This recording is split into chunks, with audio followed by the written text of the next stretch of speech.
শালার এরম করে কি দিন কাল যাবে। ছোটখাটো একটা পুটের ব্যবসা করে খাই, সামনে ইলেকশনের জন্য ঠিক মতো পুটের ব্যবসাটা হচ্ছে না। শালার যে কটা আমার কাস্টমার ছিল, এই পুলিশ প্রশাসনের ভয়ে আমার সেই কাস্টমার কটাও হারা গেল। কি আর করার, নিজেই একটু বানাবুনি খাই। শালার পুলিশ প্রশাসনের ভয়ে পলা পলা বেড়াচ্ছি। মাসুদ ভাইকে একটু ফোন দেই, পুটের ডিলার।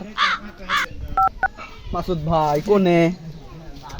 ভাই একটা পুট লাগলো নে। বলেন কি? আচ্ছা আসতেছি। হ্যাঁ ভাই আচ্ছা স্পটেই খাইয়েন, আমি আসতেছি, 2 মিনিট লাগবে ভাই।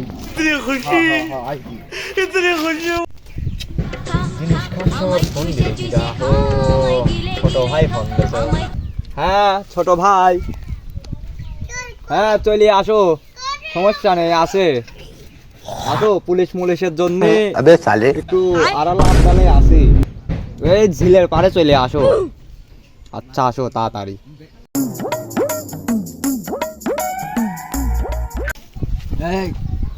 স্যার আমাকে মাফ করে দেন স্যার, আমি আর জীবনে সব পুটের ব্যবসা করবো না স্যার। ধরু কি কম?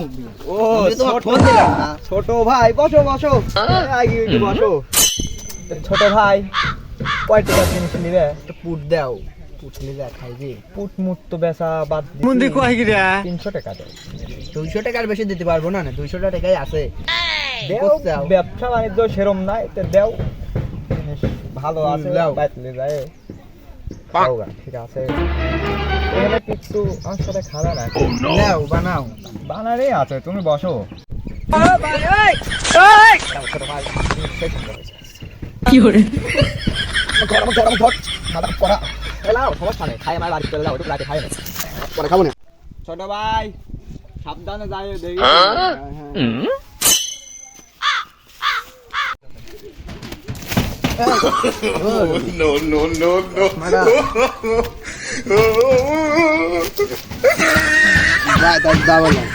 এখানে থাকবো,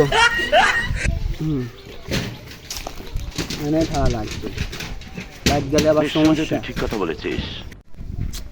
যাই রে, বাইক যাই গেন, মেলাক্ষণ হয়েছে। কেন হ্যান্ডেল আমার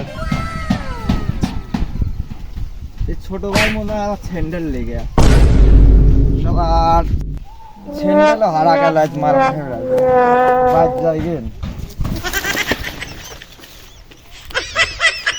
ধরে আমার কেউ